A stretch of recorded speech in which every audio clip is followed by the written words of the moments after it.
Hello guys, welcome back to another video. ఈ మధ్య మన ఛానల్ కామెంట్ సెక్షన్ లో చాలా మంది చాలా క్వశ్చన్స్ అయితే అడుగుతున్నారు. అందుకే మొన్న వారం కూడా ఒక Q&A వీడియో అయితే చేశాను. కానీ మీరు అడిగే క్వశ్చన్స్ లో సగం పైన క్వశ్చన్స్ అనేవి ఐరన్ మ్యాన్ గురించి మాత్రమే అడుగుతున్నారు. అయితే ఈ ఐరన్ మ్యాన్ మీద అడిగే క్వశ్చన్స్ లో కూడా చాలా కామన్ గా వచ్చే ఒకే ఒక క్వశ్చన్, మళ్ళీ ఐరన్ మ్యాన్ తిరిగి వస్తాడా, వస్తే ఎప్పుడు వస్తాడు? నేను నా జీవితంలో ఒకే క్వశ్చన్ ని ఇంత మంది అడగడం ఎప్పుడు చూడలేదు. కానీ గైస్, నేనైతే ఈ క్వశ్చన్ కి ఆన్సర్ అయితే చెప్పలేను. ఎందుకంటే ఇప్పటి వరకు ఐరన్ మ్యాన్ రిటర్న్ గురించి వచ్చిన ప్రతి అప్డేట్ తో పాటు ఎవరైనా ఏదైనా స్టేట్మెంట్ చెప్పినా కూడా దాని గురించి నేను వీడియో అయితే చేశాను. అంతకు మించి నేను మీకు ఏదైనా చెప్పాలి అంటే అది నేను ఓన్ గా క్రియేట్ చేసుకుని చెప్పాలి అంతే. నాకు తెలిసినంత వరకు కూడా నేను అన్ని థియరీలను అయితే కవర్ చేశాను. టైం వేరియంట్ అని, మల్టీవర్స్ వేరియంట్ అని, ఇలా చాలా విధాలుగా అయితే చెప్పాను. అసలు చెప్పాలి అంటే మన ఛానల్లో ఉన్న ఐరన్ మ్యాన్ వీడియోస్ మరి ఏ ఛానల్లో కూడా ఉండవు. అన్ని వీడియోస్ చేసాం ఐరన్ మ్యాన్ మీద. కానీ ఇప్పటికీ కూడా చాలా మంది అదే క్వశ్చన్ అడుగుతున్నారు. కానీ ఒకవేళ ఎటువంటి చిన్న అప్డేట్ వచ్చినా సరే నేను దాన్ని ఖచ్చితంగా డైలీ న్యూస్ వీడియోలో అయితే చెప్తాను. సో మీరు దాని గురించి ఎటువంటి కంగారు పడకండి. అయినా నేను ఎలా ఎంత చెప్పినా మీకు నచ్చదనే విషయం అయితే నాకు తెలుసు. అందుకే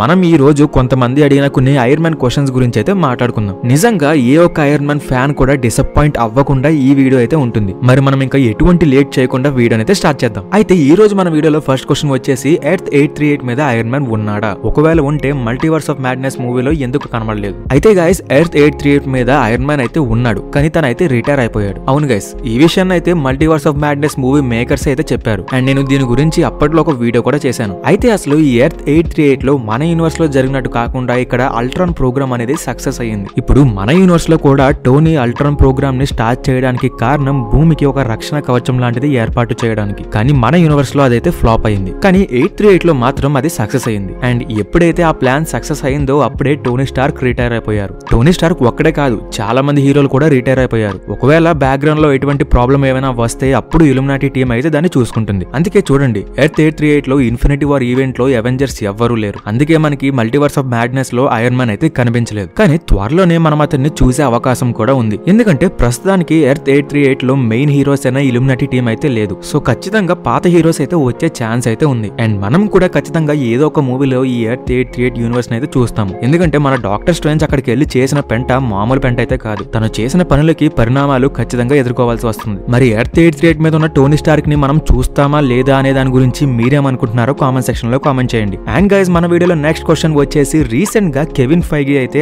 ఆర్డీజే మళ్ళీ రిటర్న్ రాడు అని కొన్ని కామెంట్స్ అయితే చేశాడు. అయితే అవి ఎంత వరకు నిజం? అయితే గైస్, మనం ఫస్ట్ ఆఫ్ ఆల్ కెవిన్ ఫైగీ చేసిన కామెంట్స్ ఏంటో చూద్దాం. అతను ఏమని అన్నాడు అంటే, ఐరన్ మ్యాన్ సాక్రిఫైస్ అనేది మాకు చాలా వాల్యుబుల్ మూమెంట్. అలాంటి దాన్ని మేము టచ్ చేయాలి అని అనుకోవడం లేదు. దాని వాల్యూని మేము చెడగొట్టాలని అనుకోవడం లేదు అని అన్నాడు. అయితే గైస్, నార్మల్ గా ఈ కామెంట్స్ ని ఎవరైనా చదివితే ఆర్డీజే ఇంకా ఐరన్ మ్యాన్ గా రాడు అని చెప్పి కెవిన్ ఫైగీ కన్ఫర్మ్ చేశారు అని అనుకుంటారు. కానీ మనం ఇక్కడ మరో కోణంలో కూడా ఆలోచించాలి. అదేంటి అంటే, కెవిన్ ఫైగీ మన ఎక్స్పెక్టేషన్స్ ని లోగా ఉంచడం కోసం కూడా ఈ కామెంట్స్ ని చేసి ఉండొచ్చు. అవును గైస్, ఎందుకంటే ఇప్పుడు వచ్చే ప్రతి సినిమాలో కూడా ఐరన్ మ్యాన్ వస్తాడేమో అనే ఎక్స్పెక్టేషన్ తో వెళ్లి డిసప్పాయింట్ అయ్యి వెనకైతే వస్తున్నాం. అదే ఎటువంటి ఎక్స్పెక్టేషన్స్ లేకుండా సినిమాకి వెళ్తే అది మనకి ఖచ్చితంగా నచ్చుతుంది. అండ్ ఇక్కడ కెవిన్ ఫైగీ కూడా అదే చేస్తున్నాడు. పాజిటివ్ గా ఆలోచించాలి అంటే మనం చాలా ఆలోచించాలి. అదే నెగిటివ్ గా ఆలోచించాలి అంటే కెవిన్ ఫైగీ చెప్పేది నిజమని అనుకోవాలి. మరి మీరేమనుకుంటున్నారో కామెంట్ సెక్షన్ లో కామెంట్ చేయండి. ఇంకా మన లిస్ట్ లో నెక్స్ట్ క్వశ్చన్ వచ్చేసి, ఎండ్ గేమ్ లో ఐరన్ మ్యాన్ సాక్రిఫైస్ అనేది నిజంగా అంత విలువైనదా? లోకి సీజన్ 1 లో టీవీఏలో స్టోన్స్ ని పేపర్ వెయిట్స్ గా యూజ్ చేసినప్పుడు మార్వెల్ ఫ్యాన్స్ అందరికి చాలా కోపం వచ్చింది.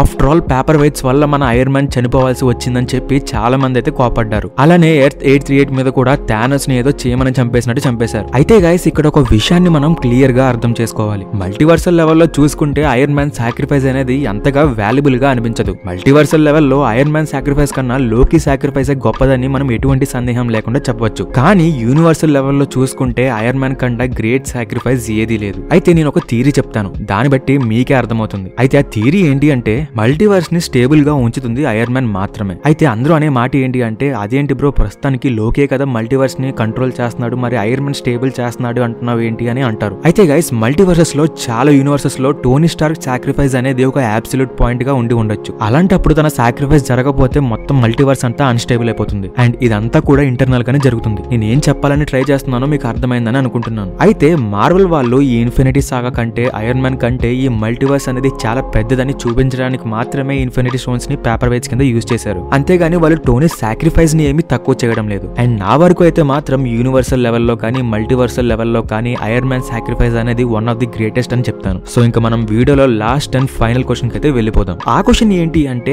ఐరన్ మ్యాన్ ఎందుకు అంత గ్రేట్? అసలు ఎవరికి లేనంత fan base iron man man కి ఎందుకుంది? ఎందుకు ఏ అవెంజర్ కోసం ఎదురు చూడని ఫ్యాన్స్ అందరూ కూడా ఐరన్ మ్యాన్ రాక కోసమే ఎదురు చూస్తున్నారు? దీనికి సమాధానం చెప్పాలి అంటే నేను ఒక పెద్ద వీడియోనే చేయొచ్చు. అయితే ఐరన్ మ్యాన్ లాంటి క్యారెక్టర్ కి అంత ఫ్యాన్ బేస్ ఉండడానికి కారణం ఆ క్యారెక్టర్ కి ఉన్న యూనిక్నెస్. అందరిలాగా తనకి సూపర్ పవర్స్ లాంటివి ఏమీ లేవు. తనకి ఉన్న ఏకైక సూపర్ పవర్ తన ఇంటెలిజెన్స్. తనకి ఉన్న తెలివితేటలతో తను చేసింది అంత ఇంత కాదు. ఎప్పటికప్పుడు తను చేసిన తప్పుల నుంచి నేర్చుకుంటూ ఉంటాడు. ప్రతి తప్పు నుంచి నేర్చుకుంటూ ఎదిగే సూపర్ హీరో అంటే ఎవరికి నచ్చరు చెప్పండి? తన స్వేచ్ఛని కూడా పక్కన పెట్టేసి ప్రజల్ని కాపాడాలని అనుకుంటాడు. థానోస్ ని చంపింది థార్ అయినప్పటికీ కూడా అతన్ని ముప్పతిప్పులు పెట్టింది మాత్రం ఐరన్ మ్యాన్. ఎటువంటి సూపర్ పవర్స్ లేకపోయినా సరే తను ఎవరితోని పోరాడడానికి భయపడ్డు. అందుకే అతను అంటే చాలా మందికి అభిమానం. అతని నుండి మనం నేర్చుకోవాల్సిన విషయాలు కూడా చాలా ఉంటాయి. అందుకే అందరికీ అతను అంటే ఇష్టం. అందరికీ ఇష్టం కాబట్టి తను గొప్పవాడు కాలేదు. అతను గొప్పవాడు కాబట్టే తను అంటే అందరికీ ఇష్టం. ఎంసీయూ అనే ప్రపంచానికి అతనే సూపర్ హీరో. ఎంతమంది వచ్చినా సరే తన గొప్పతనం ముందు ఎవ్వరు నిలవలేరు. అండ్ ఇదే ఐరన్ మ్యాన్ కి ఉన్న యూనిక్నెస్. నా ఫీలింగ్ అయితే నేను మీతో షేర్ చేసుకున్నాను గైస్. మీరు కూడా మీ ఫీలింగ్ ని కామెంట్ సెక్షన్ లో షేర్ చేసుకోండి. అండ్ గైస్ కనీసం ఈ వీడియోకి ఒక 100 లవ్ యూ 3000 అని కామెంట్స్ వస్తే